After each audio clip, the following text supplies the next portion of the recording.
Good evening. I would like to call the City of Mount Vernon City Council meeting for Wednesday, October 22nd, 2025. To order, the time is now 7:02 p.m. Would you please stand with me for the Pledge of Allegiance? I pledge allegiance to the flag of the United States of America and to the republic which stands one nation under God, indivisible, with liberty and justice for all. I'd like to ask the clerk to please call the roll. Councilmember Beaton. Here. Councilmember Brocksmith. Here. Councilmember Carreras. Here. Councilmember Hudson. Here. Councilmember Molnar. Here.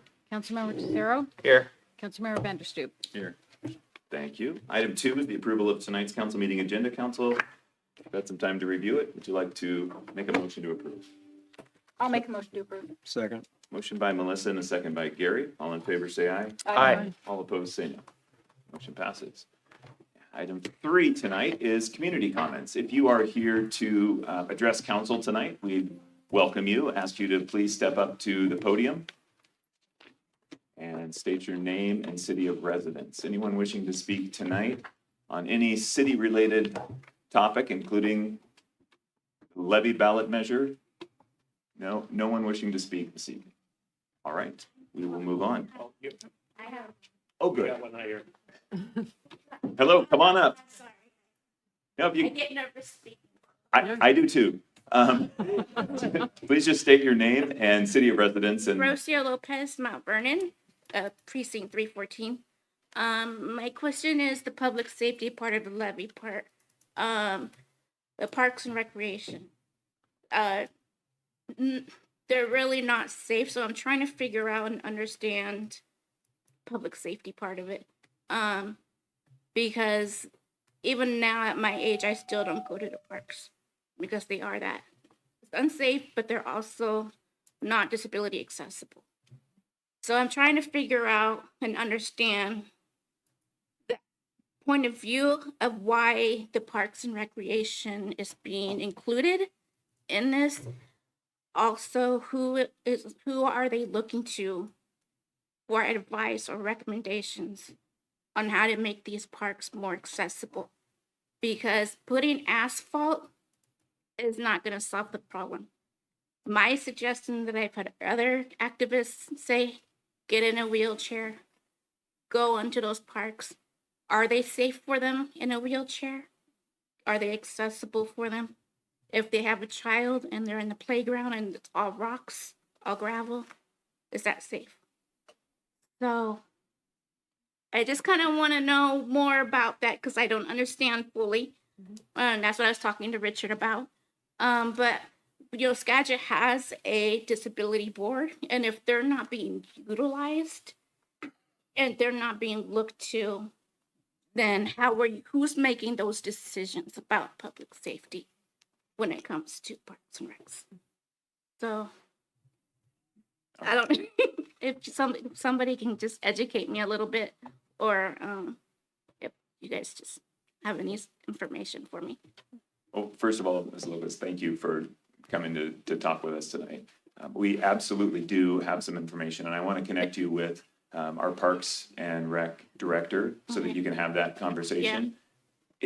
We have a sign-in sheet at the door? Oh, And I just want to make sure that we Okay. get your name and contact info, and so that Jennifer Berner, our director, who's standing up in the Yeah. back there waving. because I'm a disability activist in Seattle with Disability Rights Washington. So I do a lot of this. So I'm just trying to, I'm here. I'm glad you asked, and I think you're going to be encouraged with the answer. So, yeah, thank you. I'm here. I'll sign in, but I'm just let you guys know. Thank you. Use that board that you guys have. So, thank you. Thanks, Rocio. Anyone else wishing to address City Council tonight?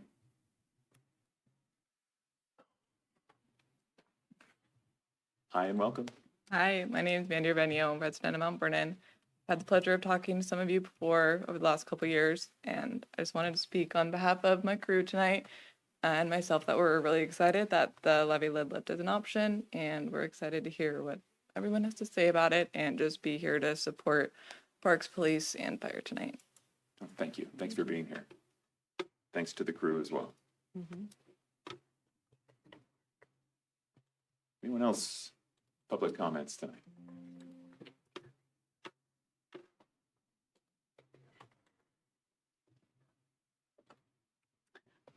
My name is Jerry Douglas, and I live here in Mount Vernon. Once again, I'm here to address all you council members representing the seniors at the senior center, as well as others in the community who wish to continue having a community center. What we need from the city of Mount Vernon is a site. We're not asking for money because we will find the money to build a new community center and senior center. But we need a site owned by the city. Thank you. Thanks, Jerry. Anyone else tonight? All right, well, thank you all for being here. We're going to move on in our agenda. Item 4 is tonight's consent agenda. It includes meeting minutes, payroll checks, deposits, wire transfers, claims, street closure request for downtown trick-or-treat event, and some other agreements. Would council like to make a motion for adoption of the consent agenda? I'd make that motion. Second. Motion by Richard and a second by Navor. All in favor say aye. Aye. All opposed say no. Motion passes. Council, I understand your laptops may be down? Yeah. Okay, I'm gonna ask if TV10 or someone from IT might be available to help city council out with their laptops. They can't access the drives at this point. We're gonna press on. Council item 5A, well, it's conveniently council member comments. You don't need your computer for this unless your comments were written on your laptop. That's a problem. Any council member comments off the cuff tonight? All right. Well, we will move on. Item 5B is the mayor's report. I've got comments. Of course you do. Of course he does. Okay, so first slide is, oh, that is a nice looking building. Is that new? Mayor's Coffee Hour. We had a great Mayor's Coffee yesterday morning. We had over 50 folks come in. We talked about all kinds of city-related topics. If you missed it, you don't have to wait very long to get your questions answered, your concerns heard, or your city at least partially fixed, all in 1 hour. We're going to get together again in a couple of weeks. It'll be Friday, November 7th at 10 a.m. at the Senior Center in Mount Vernon. Ms. Douglas, will you be there? Excellent. I thought you might be. Thanks for the invitation. That's 1401 Cleveland Avenue. I look forward to seeing you all there. Those are always a great opportunity to learn what's important to our residents, learn what's going on in the city. Next up, Veterans Day is coming up on Tuesday, November 11th, and you all are invited to attend the 100-year anniversary of the original dedication of the Joseph Berg Memorial. To learn more about who Joseph Berg is and about his service to our country. The event will take place at the memorial site itself, which is downtown in Pine Square, and that'll be at 1:30 p.m. Following the ceremony, there will be a reception at Hawthorne Funeral Home and Memorial Park on College Way. The city is sponsoring this event, but the event itself is being put on by the local National Society of the Daughters of the American Revolution. I hope that you can attend on Veterans Day, November 11th at 1:30 p.m., Pine Square downtown. And speaking of Veterans Day, if you have still a little bit of time between now and November 11th to participate in the City of Mount Vernon's Veterans Food Drive. City of Mount Vernon invites individuals, businesses, schools, churches, and community groups to take part in our annual Veterans Food Drive to help support local veterans and their families. We ask that you please drop off donations of non-perishable food and household goods at City Hall. If you don't know where City Hall is, we're at 910 Cleveland Avenue. Or also you can drop them off at the Parks and Rec office at Hillcrest Park now through Veterans Day, November 11th. So all of your donations will be distributed to local veterans via Skagit Vets Connect. And that is your mayor's report for October 22nd. Okay, thanks, Steve. We are moving on to new business. Item A, we have a special guest with us, a local celebrity, really. I'm going to have our city special projects manager, Steve Sexton, introduce our guest for us. Steve. Thank you, Mayor. Good evening, Council. So I put together a council memo this week for a presentation from Mr. Ramon Rivera from the Mount Vernon High School. And basically it states a teacher in Latinos in Action, music director at Mount Vernon High School, and host at Mount Vernon High School TV. When I saw Ramon's bio that he sent, I realized how insufficient my description was. I'm afraid if I read this entire bio, it may take up a full council meeting in and of itself. But with that, I would like to touch on some of the highlights, if I could. Just some of the City of Mount Vernon events founded by Mr. Rivera, the Mount Vernon High School Hispanic Heritage Month celebration, the Mount Vernon School District Winter Mariachi Festival, and the downtown Mount Vernon Cinco de Mayo Parade. Those are accomplishments, but again, the awards that he has won at Mount Vernon are even more substantial. 2023 Washington State Music Teacher of the Year, 2023 Washington State Golden Apple Award winner, 2025 National Fellowship Award for Traditional Arts, and 2025 Telemundo National Teacher Spotlight, and 2025 Country Music Teacher of Excellence from Nashville, Tennessee.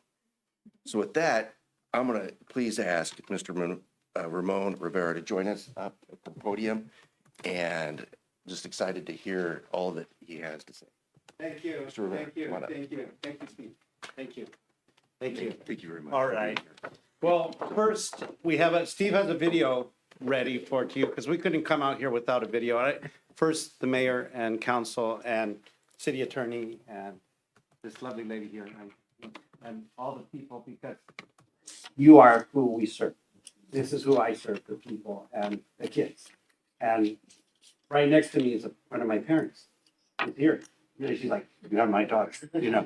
Okay, we're gonna be showing you, so we made history the other day, and you might have to get the hook, Mayor, so what, you know. But we were invited to perform for Hispanic Heritage Month for the Seattle Mariners. They could have had Gloria Estefan. They could have had Ricky Martin. They could have had big Ariana Grande, but they chose the Mount Vernon Youth for my life. That's an accomplishment in itself. So let's hear it for the kids. I was just waiting for them to win the game yesterday so that we could play at the World Series. I was going to give them a show. I was talking to them all week, but I wanted to show you the anthem is 1 minute and 26 seconds because they timed it. And I want to show you what Mount Vernon could do. So let's watch the video. Mr. Rivera, when we play the national anthem, would Yes. you say we're observing it or are we standing, and what's appropriate here? Why don't we all stand for it? Because it's the Mariners. Nobody can argue with that. They gave a good season.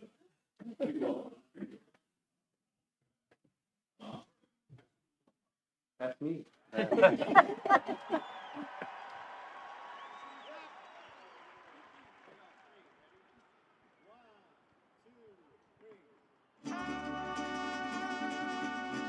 Oh, say, can you see by the dawn's early light what so proudly we hailed at the twilight's last gleam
the Mount Vernon High School Mariachi Band, ladies and gentlemen. Thank you. So do not touch the microphone. I didn't read that. I want to thank the council and the mayor and everyone that's here. They had to perform this in front of 36,000 people that attended the game and just another 1.2 million people that watch it on Apple TV. And I was so proud of our students because I don't know, I would choke under that kind of pressure. But our students stepped up, and that's what we are. We are bulldogs. We are what makes our community great. And so community builds community. And when I moved here 5 years ago with my son and my wife Carmen and my son Alex, we came from Wenatchee, and 20 years ago, I came here my first year here, and we visited the tulips, and we said, one day we're going to live in Mount Vernon.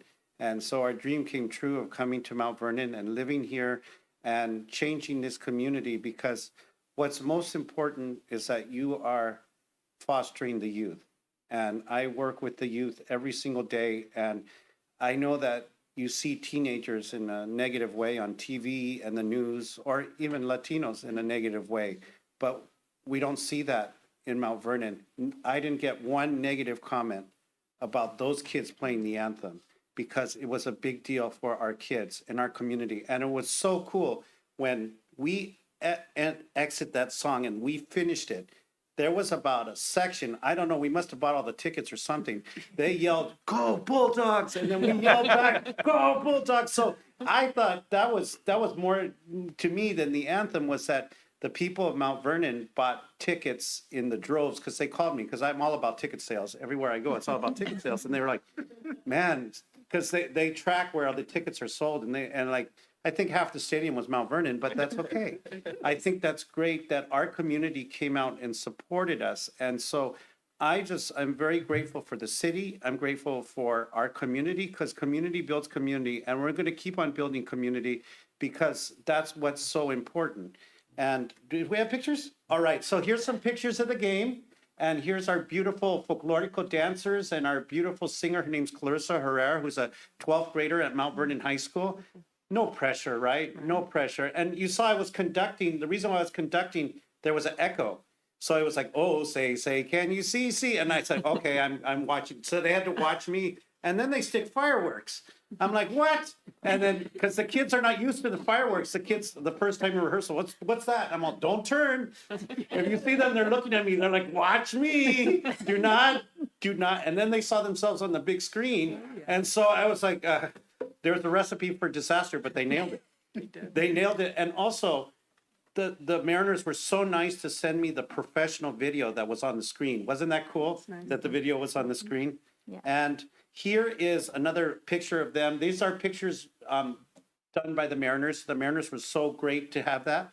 Also, besides our students, they get invited to perform everywhere. If you follow our social media, I am very honored and privileged. Ever since the Mariners game, they've been invited everywhere. So they had Mariachi Vargas, which is the best mariachi in the world. They called, and I said, kid, they want us to play one song.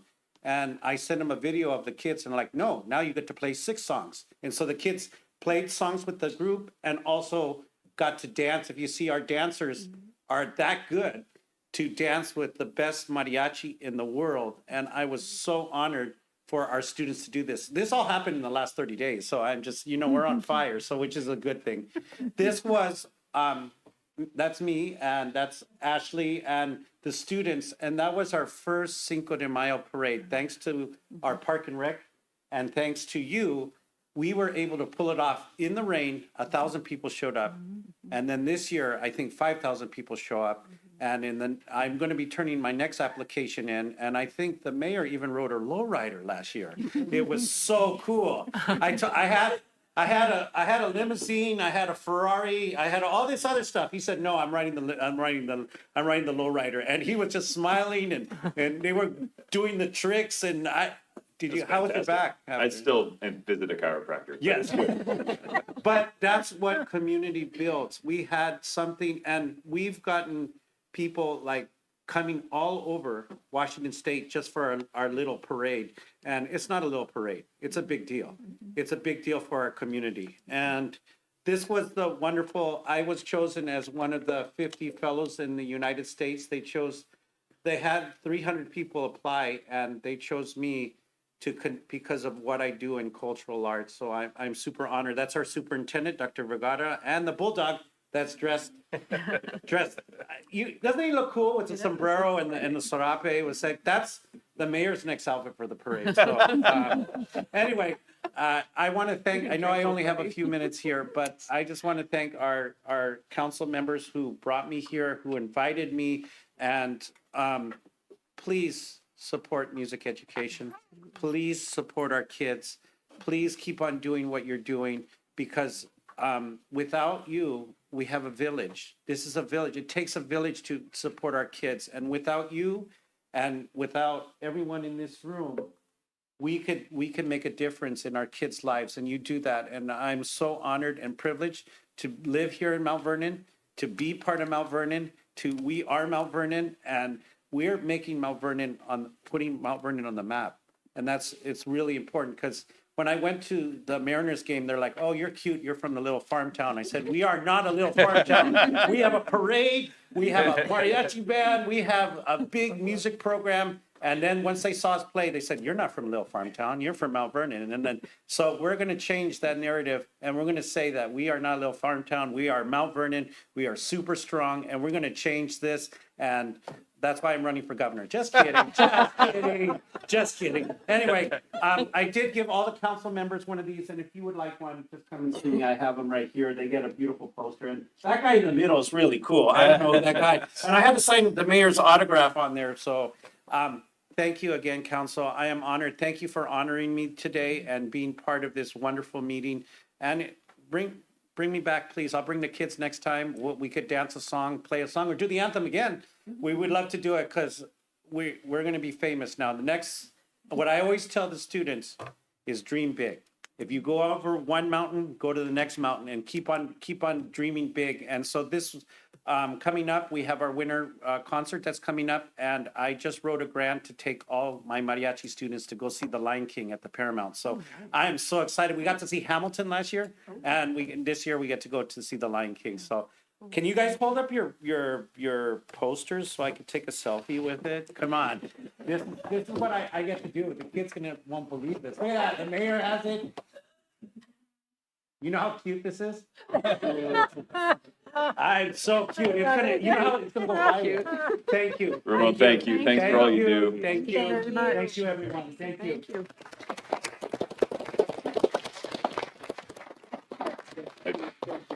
And thank you to Councilmember Nabor Tercero for setting that up. Appreciate that. That was fun. And Edith, were you a part of that as well? I was, yeah, I had some. And Iris was too. Iris was awesome. Thank you both. I love you, Iris. Item B is an open record public hearing for off-street parking ordinance. It's Stephanie, it's almost as exciting as what we just did. Off-street parking ordinances. I apologize. Yeah, that was. Thank you. Also, first time I've heard council called cute. Congratulations. They are precious. Maybe just for every day. Just real quickly, thank you so much. How wonderful to have you here this evening and make that presentation. I don't know about council, but I think my heart grew a couple sizes watching that, and I'm reminded how grateful I am to get to work in this wonderful, amazing community. So yes, I have to follow that up. I apologize in advance. This evening is the public hearing and also request for approval of an ordinance. And this is the ordinance that has to do with the interim off-street parking regulations. So this evening is the 60-day public hearing for the City Council to accept testimony on an ordinance confirming and continuing at council's pleasure interim land use regulations related to off-street parking. Council will likely recall that they just recently had this ordinance back in front of them. Originally, this was started in August of 2024. That's when council declared an emergency necessitating immediate inaction of interim regulations related to off-street parking standards. So as required by state law in October of that year, there was adoption of an ordinance with findings of fact justifying that adoption. Again, in September 10th, you were visited by staff at that time to reaffirm that. And now tonight, as provided for in the RCWs, is the 60-day public hearing to accept public testimony and also to reaffirm the ordinance if it's council's pleasure. Council may recall, and you also saw the code red lines in the last ordinance that was in front of you in September, that these have to do with reducing parking requirements that can help encourage more housing production and also mitigate some of the development costs that are associated with building homes. And so in summary, the codes, and again, probably familiar, and you'll probably remember this from the September meeting, it's limiting the amount of improvements required to existing parking spaces, talking about surface materials, limiting the requirement for garages and carports, and probably most considerably taking the requirement that the city of Mount Vernon had for 4 off-street parking requirements for new housing development and reducing that down to 2, which puts us much more in line with our neighboring jurisdictions. Thank you so much for that opportunity to speak. I'd be happy to answer any questions before the council accepts testimony. All right, we are going to open the public hearing, but first, we have questions for Stacy. Questions? Okay. With that, we will open the public hearing for the off-street parking ordinance. Anyone wishing to speak on the off-street parking ordinance? Oh, Chief got up. I thought he was going to be. Come up and tell It might have been awesome. We don't know. All right, seeing none, I'm going to close the public hearing. Council, barring any further questions, this would be ordinance 3922. Make a motion to adopt ordinance number 3922 as presented. Second. Motion by Richard and a second by Edith. Any more discussion on this one? All in favor, say aye. Aye. All opposed, say no. Motion passes. Thank you, Stacy. Thank you, Mayor. Thank you, council. Item C is a resolution for the surplus of fire equipment, and Mount Vernon Fire Chief Brian Bryce will introduce this item. Hi, Brian. Hello there. Brian Bryce is retired. I'm the new and improved Brian Harris. I even wrote it down, Harris. Anytime I can catch the mayor slipping, I will take the opportunity. And I called Stacy, I think Stephanie or something. Yeah. A little off tonight, sorry. All right. I'm sorry, Mount Vernon Fire Chief Brian Harris. Yeah, thank you, sir. All right, good evening, council. Tonight before you as a resolution 1085. This resolution is to surplus our old ladder truck, which is a 2010 Pierce Quint aerial. 3 years ago, council approved staff to replace the existing aerial ladder truck, which we have recently put into service about 2 weeks ago.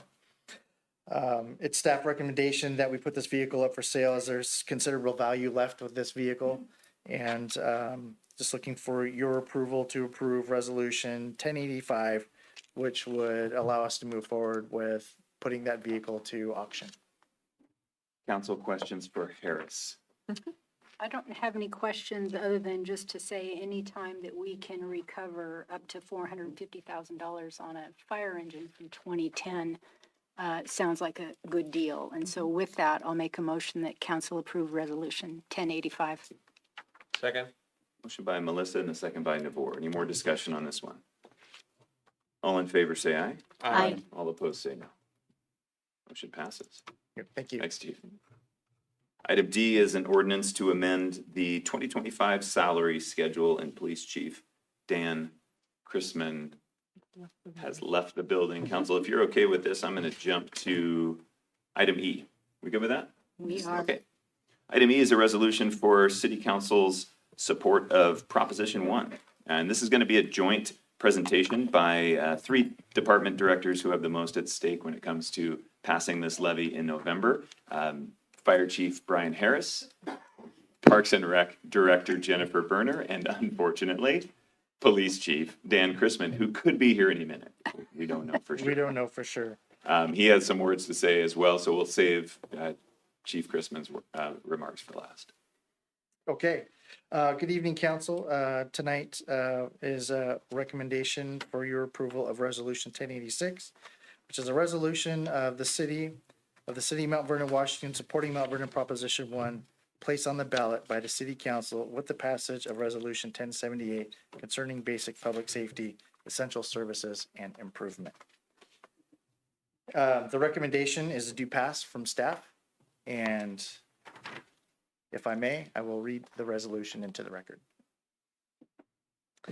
Whereas Mount Vernon is an optional municipal code city organized under RCW Title 35A with all powers possible for a city or town to have under the Constitution and laws of the state, and whereas on July 23rd, 2025, the Mount Vernon City Council passed Resolution 1078 approving the submission and proposition of the November 4, 2025 general election, and whereas Section 3 of Resolution 1078 states pursuant to RCW 29A.36.071, the city attorney of the city, Mount Vernon City Attorney, has prepared the concise description of the aforesaid proposition for the ballot titled in substantiality the following form. City of Mount Vernon Proposition 1, levy for basic public safety, essential services, and improvements. The Mount Vernon City Council adopted Resolution 1078 concerning funding for essential community services and improvements. This proposition would provide funds for increased essential community services and improvements, including city fire and police personnel, fire equipment, and parks, maintenance, and improvements. It authorizes a maximum regular property tax levy for collection in 2026 of $2.2537 per thousand of assessed valuation, increased approximately 0.6525 per 1,000 from 2025. 2026 levy amount will be used to compute the limitations under RCW 84.55, qualifying persons for exempt under RCW 84.36.381. In compliance with RCW 4217A.555, the public meeting notice included the title, number of the City of Mount Vernon's Proposition Number 1 measure, and members of the public were given equal opportunity to express opposing views on the measure, and due to persistent budget deficit, both current and former mayors and city council have managed to pass balanced budgets by implementing a hiring freeze currently resulting in 22 vacant full-time positions, seeking grant opportunities to reduce expenses, increasing efficiencies wherever possible, deferring maintenance on key infrastructure, and utilizing reserves from the general fund. And as general fund reserves are at the minimum allowable without additional revenue, future budgets will be balanced by reductions in the services our residents rely upon. And the mayor and the city council understand that funding public safety and essential public services is critical for a strong, safe community, and that funding is required for these services. Now therefore be it resolved by the Mount Vernon City Council that the Mount Vernon City Council hereby express support for the City of the Mount Vernon Position Number 1, authorizing that the City of Mount Vernon to fund basic public safety essential services and improvements through a property tax levy, and encourages voters to approve Proposition Number 1 at the general election to be held on November 4th, 2025. In addition to the resolution, each of us directors wanted to add a few things as to what this resolution will do for the city. And I take some time to think about this as what I wanted to say to you and to the public that are here and that are listening, is that they can read the resolution and see what it's going to do specifically for the fire department. Mainly, it's going to help improve some of our response times, and we're going to add staff to the city for the fire department. But what I want the community to know from the fire department is that I am also a citizen of the city of Mount Vernon as well. So I will also be paying for this tax should the levy pass as well. But what I'd like our citizens to keep in mind is that since 2019, the Seattle-Tacoma-Bremerton CPIU of all items has risen 27% since 2019. The cost of fire apparatus has risen over 100%. Calls for service for Mount Vernon Fire Department have risen 18.3%. And our operating budget has decreased 50% over that same time frame. We have 8 vacant positions in the fire department to balance this budget. I can't send my staff to training. I can't provide public safety training. I can't educate the public. The funding is not there. We're operating as lean as possible. We have been mindful of our spending. We've tightened the belt, the proverbial belt. If this levy does not pass, public safety is going to suffer. Response times will increase and get longer. Our staff is going to experience skill degradation and burnout. And we will not have the capacity to provide public education in schools or attend community events. In my humble opinion, this levy is not about the mismanagement of taxpayer money. It has everything to do with continuing to provide basic essential services to the public and maintaining our parks and green spaces for the community to enjoy. And with that, I'll turn it over to my colleagues.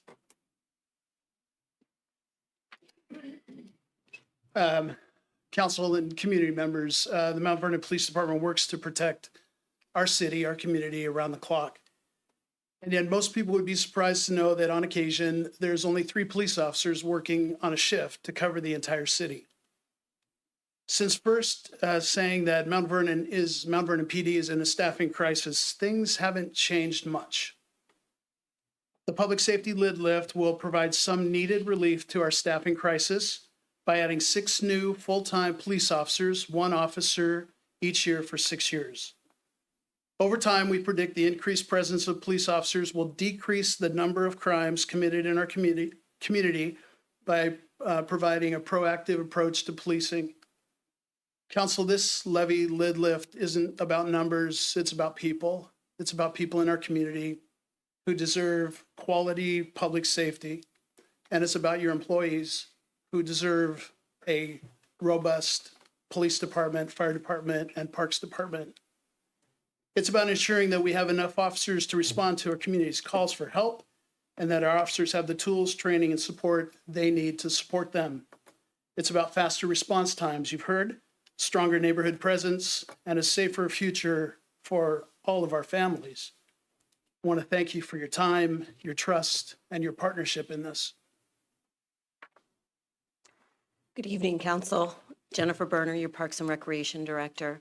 If you were here back in 2024, you recalled we worked through a Parks, Recreation, and Open Space Plan, which was a year-long process that we took a lot of community input over the course of that process to help us understand where our needs are in our parks, and what is it that we need to do better, and what do we need to do to make things better for our citizens here in Mount Vernon. So what we heard during that process is that the community was passionate about keeping park spaces safe, accessible, as we heard this evening from one of our comments from one of our public here, replacing and or repairing playgrounds, providing better connectivity to and within our parks. An example of that is like at Hillcrest Park. If you notice, when you go to the entrance of Hillcrest Park, there's no way to enter that park safely. There's no sidewalk. There's no accessibility to, if you are a mom with a baby carriage, you're in the street. And so there's a lot of those throughout our parks, which we need to attend to. Also, some of the things we heard were addressing deferred maintenance in our parks. We've done some of that through some grants, but there is a huge laundry list still of deferred maintenance projects that need to be done. That's due to lack of funding over the course of the years. And just things keep getting added to the list.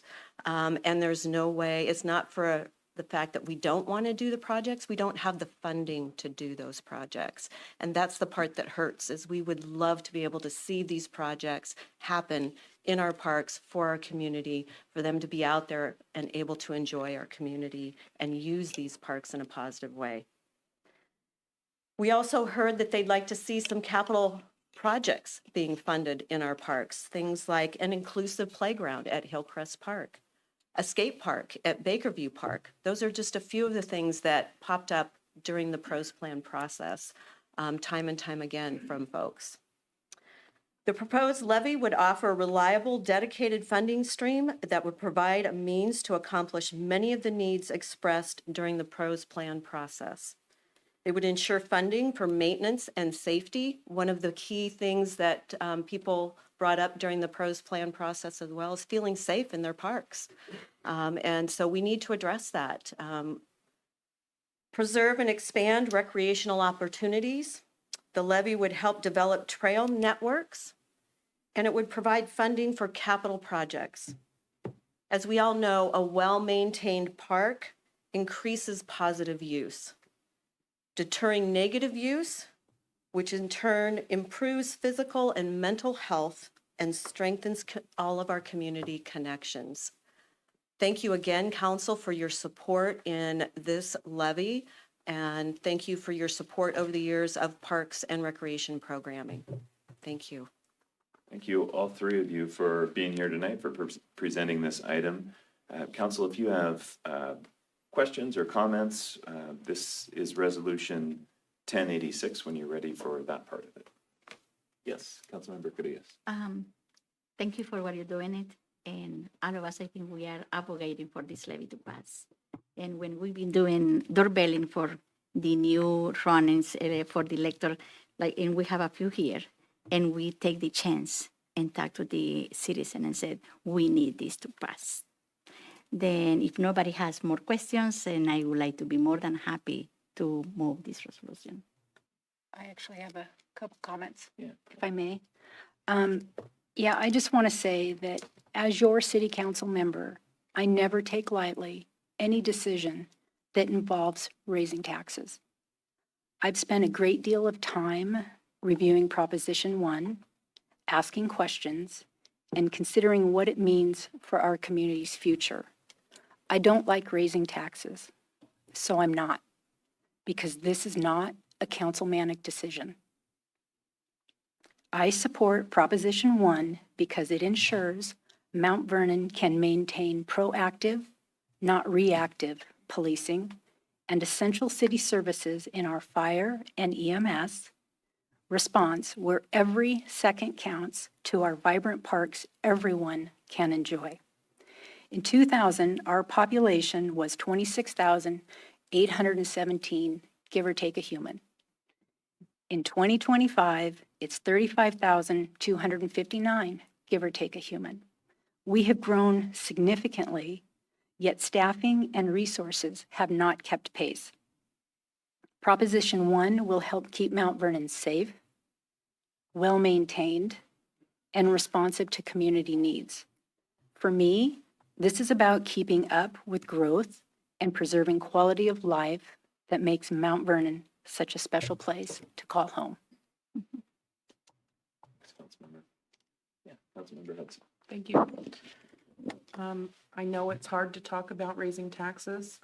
Everyone I know is feeling the pinch right now, and none of us want to pay more.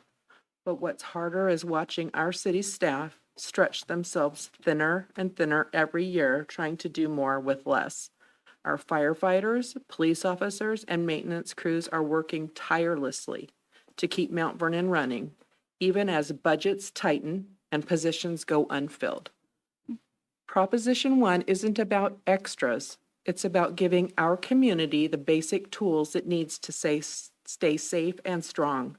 It's about making sure the people who serve us every day have the support and equipment to do their jobs well. I see this as an investment, not just in city services, but in our shared quality of life. I truly believe that saying yes to Proposition 1 is saying yes to each other and to the future of Mount Vernon.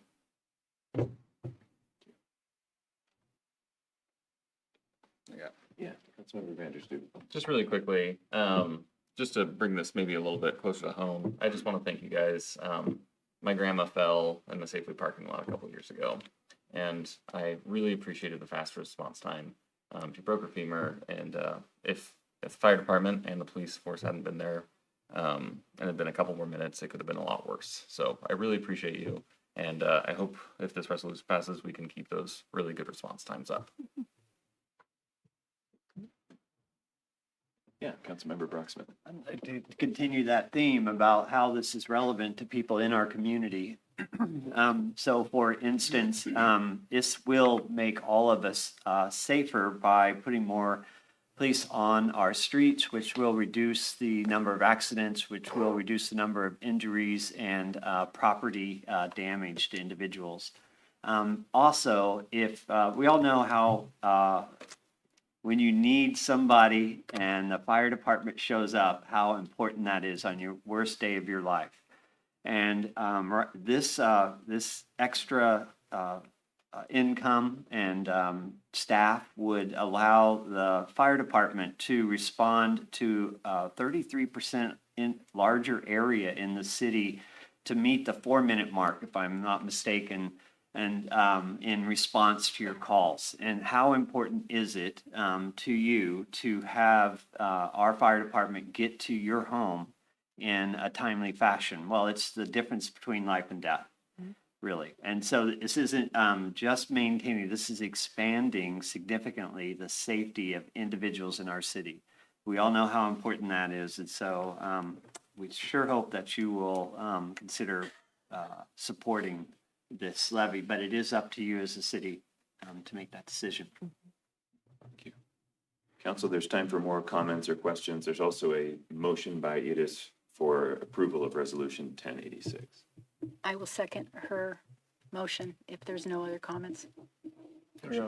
Oh, sorry, Carrie. All right, well, I'll go, for the record, a motion by Councilmember Farias, a second by Councilmember Beaton, and more discussion. Here. This is gonna be my 16th budget that I've done, and this is my last one, and it's the absolute worst one, other than 2009. Back in the days, we really didn't take too many of, we were allowed to take 1% tax increase every year. We did not do that for quite a few years. I've been pretty fiscally, I feel, responsible, but there are times when you do have to raise taxes, and you have to get services that are going to provide public safety, clean, safe parks. So I am very much in support of this. It's not going to be easy, obviously, for people when you start doing some of the math, but it is well worth it, and it is the future too of our police, fire, and parks. So I'm going to be supporting this year. Thank you, Gary. Thank you, Gary. Yeah. Any other questions, comments? All right. All in favor of passing resolution 1086 in support of proposition 1, the levy lid lift, please signify by saying aye. Aye. All opposed say no. The motion passes unanimously. Thank you all for the work that you do. Thank you. Chief Chrisman, if I could talk you into staying up there, we're going to jump back to item D. Are you prepared? No, he's out of here. All right, item D is an ordinance to amend the 2025 salary schedule, and Police Chief Dan Chrisman's coming up for this one. All yours, Chief. Too many things going on tonight. Council, I was in front of you about a week ago and I talked to you about this ordinance adjustment for our iOS supervisor position. It brings her up to the rest of the supervisors in our department. And I shared with you that night that, we're going to have to replace that position here at the end of the year. And I want to ensure that we're going to get the best person to replace who I think is probably the best person. So I'm asking you tonight to agree or to move this ordinance forward. Any questions I can answer, I'm happy to do that. Questions for Chief Chrisman, specifically funding questions. This isn't a general fund hit. This is from a dedicated funding source. Correct. Any other questions for Chief? It is resolution 3923. I might, Mr. Mayor, Yeah, if I might, it mentioned IOS, Integrated Outreach Services, right? These are our social workers who are partnered up with our police force and provides us additional, tools. I just wanted to share with you guys, I was in a different community, my previous community back home when I grew up, and I talked to a lot of people back there about our approach to homelessness and to, the challenges we faced over the years and the system we built here that is really providing everyone with opportunities out there, right? To give them choices. It would really only works if we have staff who can do that, and homeless services and substance abuse services. Because those are the alternatives that we're asking folks to do. And otherwise, if you're breaking a law in our city, then we're going to, prosecute you on those laws. So it's a fair and just system. This is a piece of that puzzle. I just wanted to share with you all that I'm just very proud of the work that our city and I think the rest of Skagit County has done in the last 7 or 8 years, where we really didn't have tools and everything looked like a nail. And so that's what we did. And now I think we're actually making progress. There's still work to do, but this is a big piece of it. And I wanted to thank Aaron from the bottom of my heart, and our police force and everybody there. And with that, make a motion to authorize the mayor to, let's see, is that right? Make it back. Sorry, guys. Resolution 3923. Okay, make a motion to pass resolution 3923. Yep. It's an ordinance. Second. Do I have to correct that? It's an ordinance. Is it an ordinance? Uh-huh. Ordinance? Okay. Is the number right? 3923? Okay. You never know with the way things are going for me tonight. Ordinance. All right. I had a motion by Richard and a second by Nabor. Great. Any more discussion on that? All right. All in favor, say aye. Aye. All opposed, say no. Motion passes. Thank Thank you. All right, jumping now to item F. It's a grant funding agreement discussion regarding the city's affordable housing grants, and Steve Sexton will present this one. Steve. Thank you, Mayor, Council. We're at the point in our 1590 distributions this year where the grant funding agreement needs to go out to the award recipients. And prior to doing that, our city attorney and I went back and forth, played a little tennis, betting this back and forth several times to come up with a grant fund agreement that hopefully mirrors the thoughts of council and some of the things that were discussed this year and last, and make sure that the city is protecting itself and protecting these funds be used in an appropriate way for the long term. So I sent this agreement out, the draft form of it, and I just want to take a minute. If there's any questions before I start, I'll be glad to take them. If not, I've got on the screen the highlighted substantive changes to this agreement, and Kevin, you can jump in here anywhere if I've missed anything.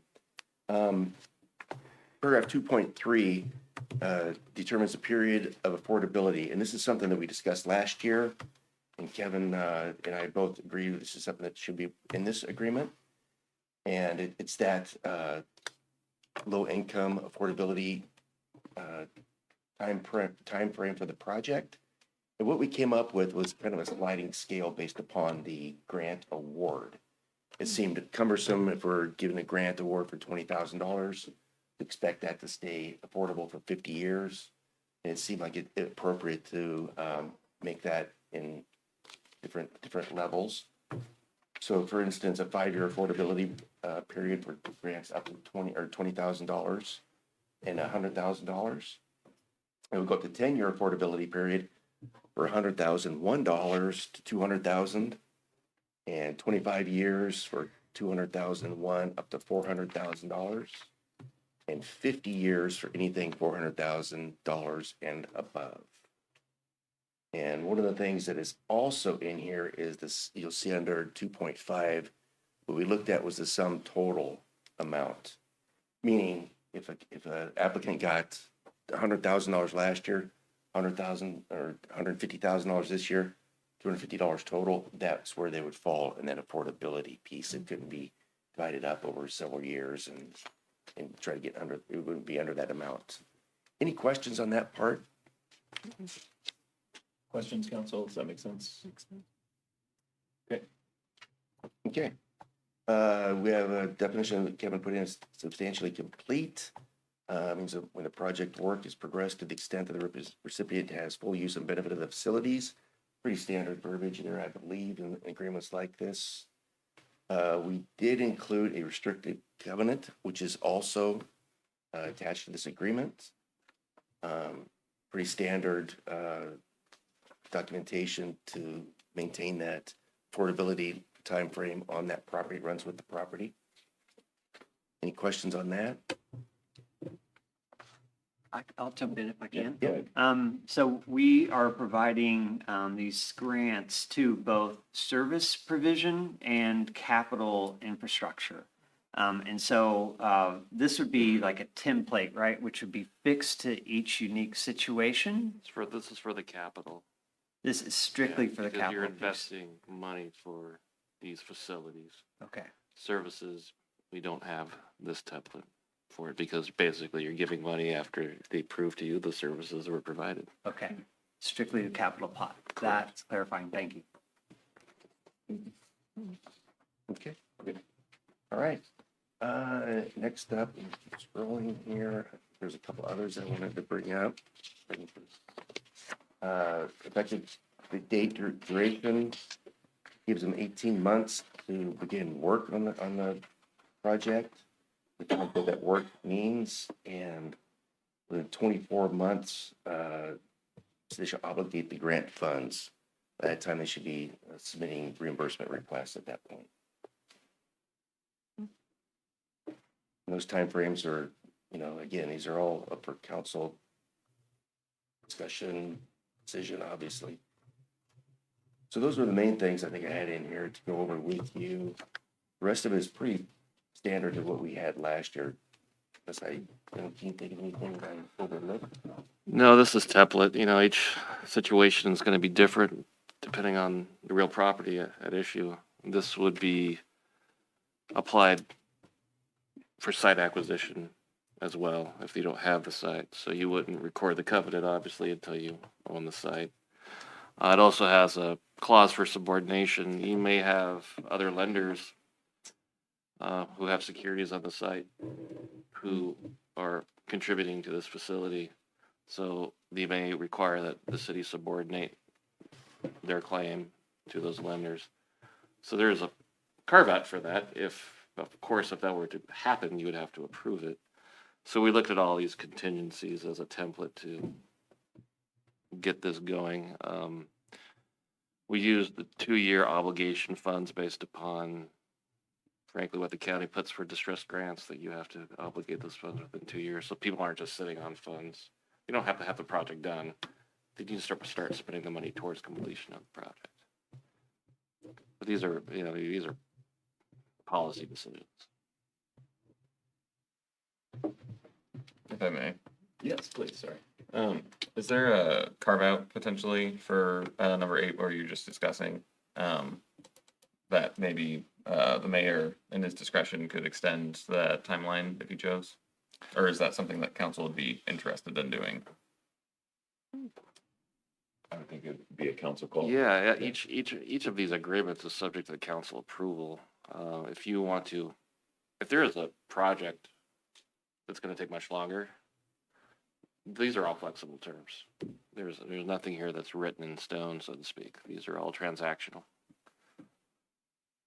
So if something came up, it was project specific, and the applicant had a question for the city, hey, could it work out this way? We would negotiate these terms. It would bring it before for you entering for into approval. Okay. So there'd be room. Certainly. Sure. Thinking of a specific example, pallet homes not being provided in a timely fashion, taking about a year for the partner to do it. No problem for the applicant. They had done their duty. The partner was not performing. I would hate for them to have to come back and say, unfortunately, we messed up. It would be much nicer for the applicant, assuming they have done nothing wrong, to have some streamlined thing that said, oh, this wasn't actually your fault. Mayor has the authority to checkmark, extend that another 6 months. Oh yeah, you certainly can delegate in a contract the authority to the executive to do those things. I'd be interested in that, just to try and reduce paperwork for the nonprofits asking for these funds.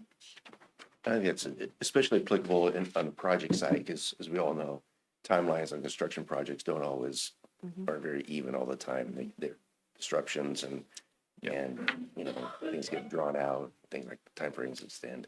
Anything we can do to prevent people having to come back? Sure. Good. That's my sir. Who determines who's at fault, or like how do you make that call about? Well, these aren't at fault provisions. They're objective measures, you know, to obligate the funds by 24 months. You know, if you want to put in there, we can make a request to extend it, and subject to mayor approval, we can provide it. I would, you know, you don't want to get into fault and have a mini trial over it. You just want to give the opportunity to have the mayor. In do that it. case, I would much more appreciate they come back to council and that we have a chance to take a look at that again. I'm gonna ask council members to do an uncomfortable thing, and I'm gonna ask you to speak to whether or not you would like to add this or not.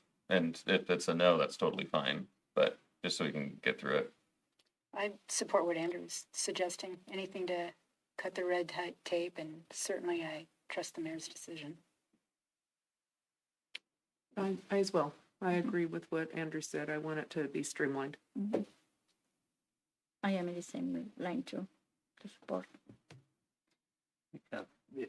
With the caveat of a report out, of course, right? I think that's where we only want to be informed on those things. I mean, to me, I might have added it to like a consent agenda. It's just no cost time extension that the mayor has already sort of seen and proposed to put on a consent agenda, and we approve it. But I think either way, as long as there's some notice to everybody and keep it simple. So. Did I blow up approving this tonight? Hopefully not. There was no action on it, so. Oh. These are all gonna, yeah, these are just templates. We're trying to get the terms. The direction's exactly what we were looking for. Great. Okay. Yeah, and my thought is when we get these filled out, completed, get them executed by the award recipients, bring them back to council then on a consent agenda for your approval. Getting into a contractual agreement. Yeah. Very good. Steve and Kevin, thanks for your work on that. You continue to work on it. If members of the public are maybe confused, why is the city asking for a levy lid lift and then giving out grants? I just wanted to clarify that this is funding that is from sales tax that the state collects and then returns to the city that's designated for affordable housing. So it's affordable housing sales tax grants, and it's a new program that the city has developed in the last 2 years to get this funding out into the community to get affordable housing and services to support affordable housing. So that's what's going on there. This is not a general fund expense. Item G is an agreement with Petite Incorporated and Public Works Capital Projects Manager Frank Reinert's here to introduce it. Frank, welcome. Good evening, Mayor, City Council. I'm coming tonight with no small amount of relief to bring two agreements to you for authorization to finish the design services for the Riverside 1 improvements and the Riverside 2 improvements projects. So I'll start with the Riverside 1 improvement projects. I'm bringing a staff recommendation to council to authorize the mayor to execute a A&E professional services agreement with Petite to provide civil engineering, design, environmental, and limited real estate services for the Riverside Drive Improvements 1 project. Without going into a lot of history that you've already heard from me several times, during the past 15 months thereabouts, we had stopped the design effort with a previous consultant because due to their purchase by another civil engineering firm, they lost their disadvantaged business enterprise status, which was key to the contract, the federal requirements for this particular project. We then worked with WashDOT local programs to de-escalate them off the project, and then advertised in December to bring a new consultant team on board. We received 2 SOQs, one from the Petite team and one from the Davids Evans and Associates team. Those were intended to provide a screening for a shortlist for interviews, with the actual interview being the basis of selection, with only 2 people submitting, however, and with WashDOT's concurrence, because it was less than the 3 that WashDOT typically is looking for a short list, we went ahead with the interviews in February. So the interviews took place with 3 city staff members, as well as the local regional or the Northwest Regional project or program engineer with WashDOT local programs. He basically participated just to make sure that everything proceeded the way that it was supposed to. And as a consequence of that interview, Petit was the highest scoring one. As you can see from the scoring summary, it was very close.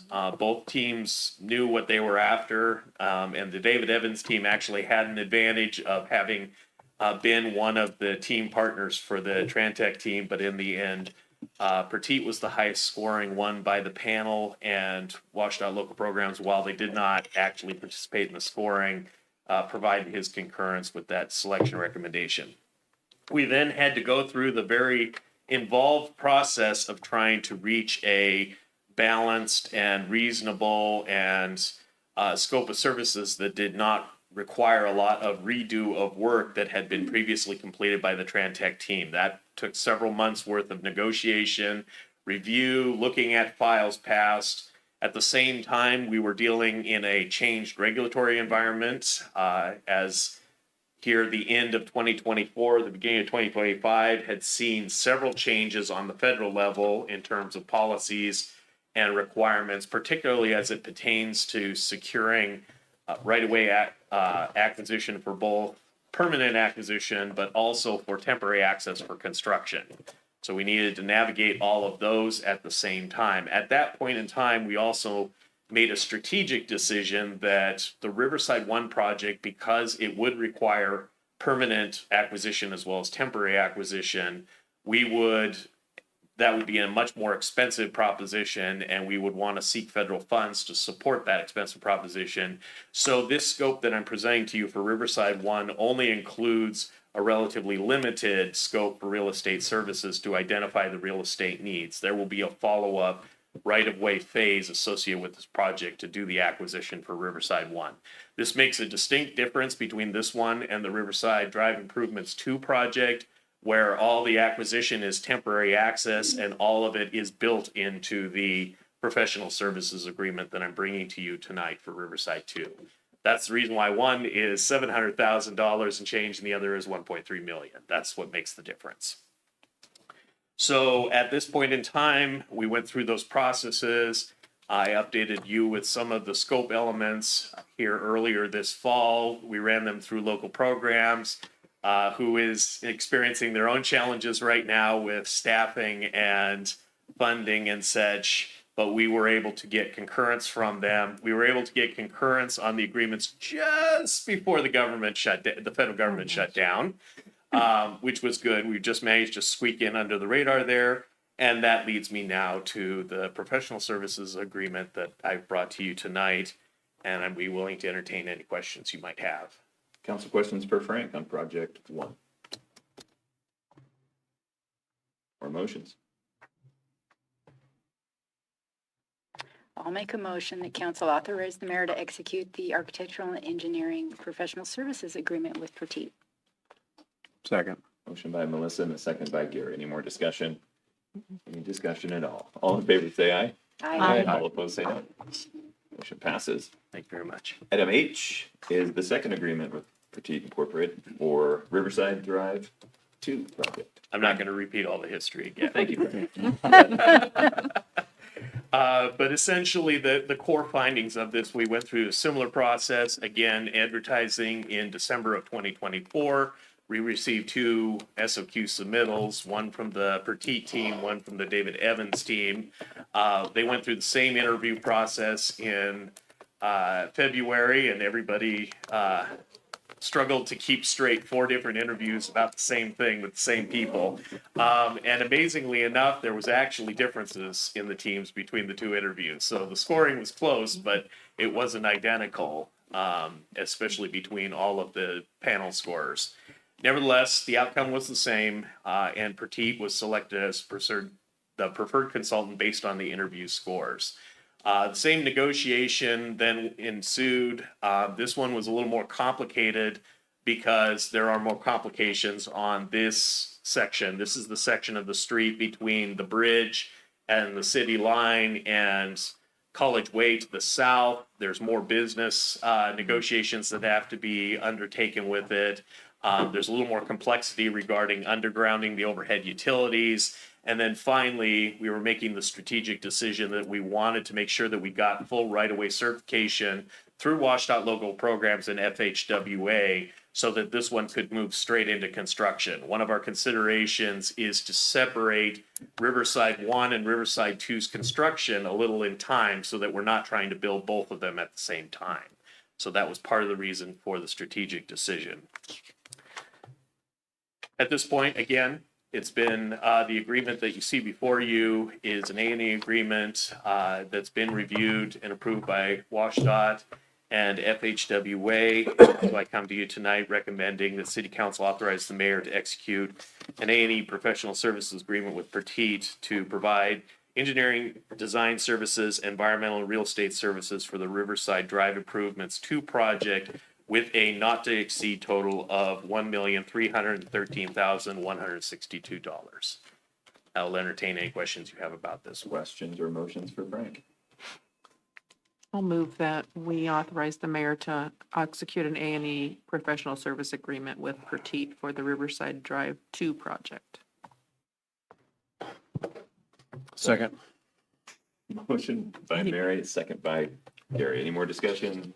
All in favor, say aye. Aye. All opposed, say no. Motion passes. Thank you, Frank. Thank you very That was a much, lot. Mayor, City Council. We are moving forward on these 2 projects. There we go. Finally. Good job getting us through that. That is the end of our new business. For item 7, I'll ask our city attorney if there's a need for an executive session this evening. No. And with that, we will adjourn the City of Mount Vernon City Council meeting for Wednesday, October 22nd, 2025 at 8:13 p.m.